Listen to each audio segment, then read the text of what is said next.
Bon allez, salut à tous, j'espère que vous allez tous très bien. Bon, ça y est, on reprend les moissons aujourd'hui.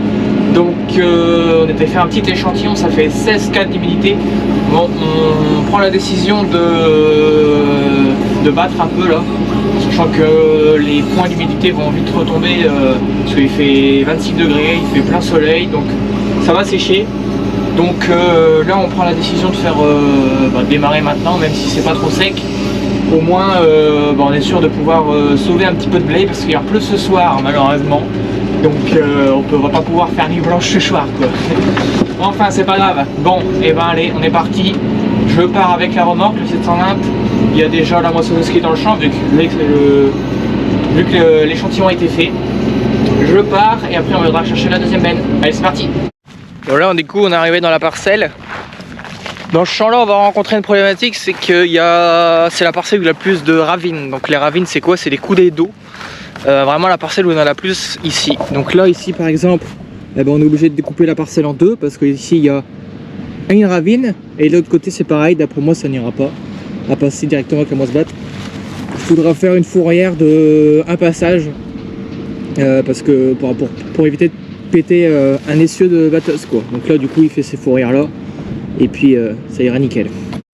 Bon du coup voilà un peu les ravines. Bon c'est pas des ravines extrêmement méchantes, du moins ici là où je suis, et c'est parce qu'il y en a plein de petites en fait, et passer ici à chaque fois avec la moissonneuse c'est chiant quoi, faut ralentir, il y a des risques de casser un essieu parce que c'est très fragile un essieu de moissonneuse.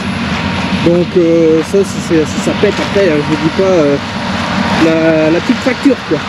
Après là ouais, toutes les ravines se rejoignent un petit peu plus en bas là, c'est un peu plus méchant. Bon, vous avez dû voir aussi tout à l'heure, j'avais un petit truc de menu paille dans les cheveux. Les cheveux ça va plus là, faut que j'aille chez le coiffeur, ça pue. Bon allez, je vais aller vous faire voir un petit coup aussi la ravine de l'autre côté. Je l'ai pas vu encore depuis... Je suis même pas venu traiter ici cette parcelle là. Donc je sais même pas comment elle est à la ravine. Bon là vous pouvez voir, ici forcément elle est bien plus prononcée hein. Elle est bien plus grosse ici. Donc là il y a bien plus de chances de péter un essieu. Bon bah typiquement voilà pourquoi on découpe une parcelle comme ça hein. Là il y a une belle ravine là, je vous le dis. Putain.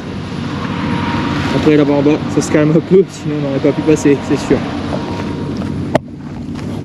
Ah, du coup comme je vous disais hier là, ou avant-hier, ou même je sais plus quand, que notre facteur limitant là pour la moisson ça allait être le tassement des sols avec la moissonneuse. Bah je vais vous faire voir. Voilà un petit peu. Là typiquement bon là on voit que la moissonneuse ici elle est remontée, elle est pas descendue. Et encore, non elle est descendue là je crois. Mais bon, pour une année au mois d'août, ça devrait pas marquer du tout comme ça quoi. On devrait même pas voir les passages de la machine. C'est un truc de ouf. Bon du coup aussi, vous avez dû vous s'en souvenir pour ceux qui étaient déjà là à la période des semis. J'avais expliqué que on avait un problème de germination sur les blés de l'année dernière. Parce que chaque agriculteur récupère son blé de l'année pour refaire les semences de l'année prochaine. Elles sont retraitées et retriées. Donc typiquement l'année dernière on avait un problème de germination, donc on avait dû acheter des semences certifiées. Et toutes les semences certifiées c'était des variétés uniques. C'est-à-dire que nous avant on était sur un mélange de blé sur certaines variétés dans toutes les parcelles, c'était le même mélange sur toutes les parcelles.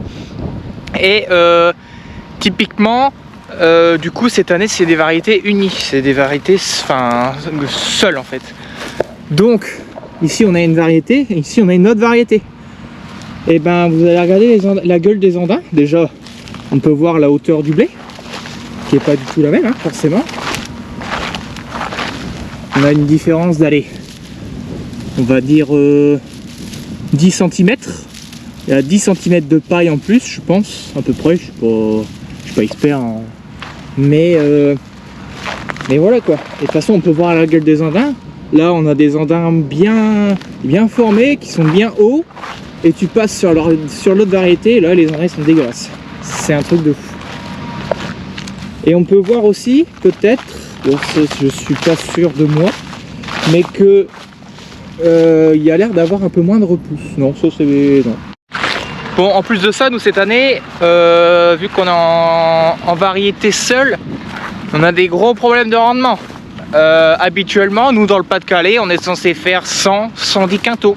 Il y a 2 ans, on a fait un peu plus de 110 quintaux de moyenne. C'était une année de cinglé quoi. Mais cette année, on va se prendre une grosse claque en rendement. Vraiment, c'est un truc de fou. D'habitude, nous, notre mélange, il arrive à peu près à compenser. C'est ça l'avantage du mélange. C'est que si une variété, elle décroche complètement avec une maladie ou parce qu'elle a eu différents problèmes, et ben une autre variété va pouvoir compenser ce rendement, cette perte. Sauf que cette année, vu qu'on est en variété seule, et ben ça ne compense rien du tout.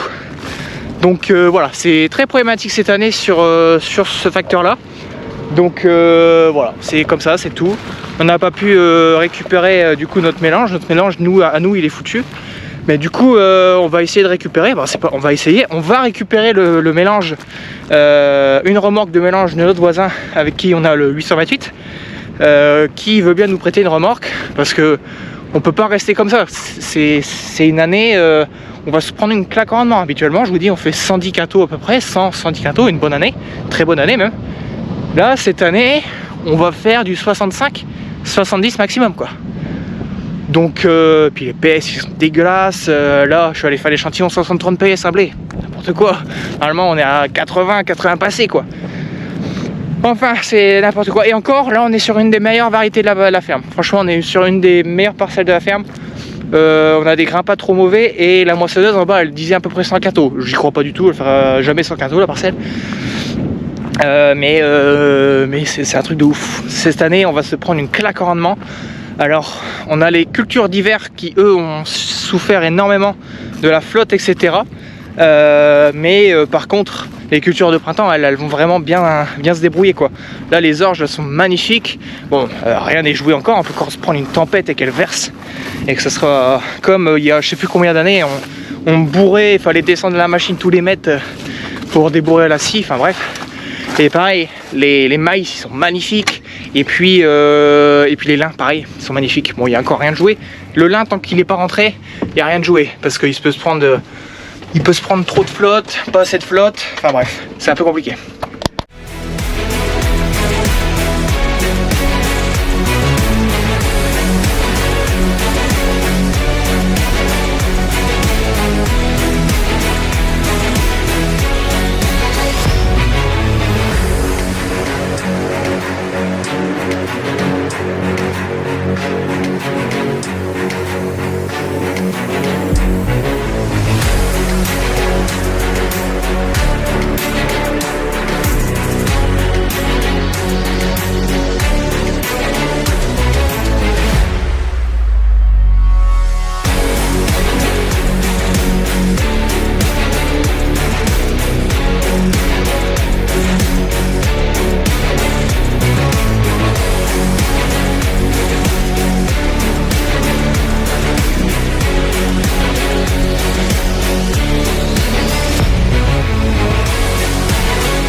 Bon allez, on est vers 18h là, 17h45, 18h. Le temps n'est plus du tout le même. Ça s'est bien couvert. Ça va pas tourner très tard aujourd'hui, ça c'est clair et net. Normalement la pluie arrive vers 20h, 21h. Malheureusement, donc on pourra pas tourner bien longtemps. On aura fait quelques hectares quand même. Ici il y en a 16 ou 17, je ne sais plus bien. Donc voilà, il y aura eu quand même quelques hectares à faire, mais il en restera presque encore 20 derrière, hein, plus de 20 même. Donc il y a encore un peu de boulot sur la planche quoi. Donc voilà, allez, tout à l'heure. Bon, du coup voilà un peu le grain. Donc on a vraiment du grain très petit cette année. Ouais, regardez là, ah, magnifique. Enfin. En théorie, de tout ce qu'on aurait dû rentrer pour l'instant, il aurait dû en avoir bien plus que ça pour l'instant quoi. refait.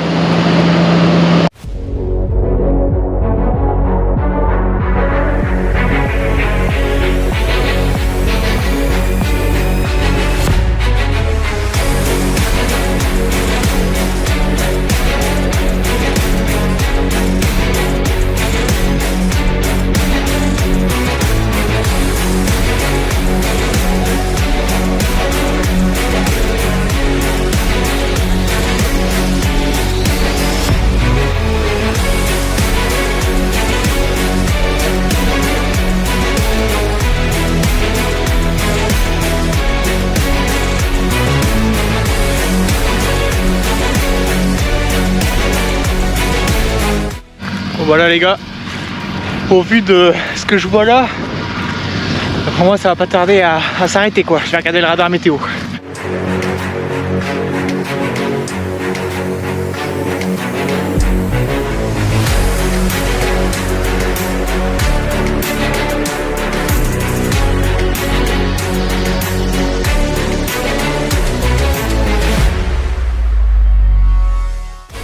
Bon allez, il est 21h32. Toujours pas de pluie à l'horizon, donc on a redémarré une nouvelle parcelle.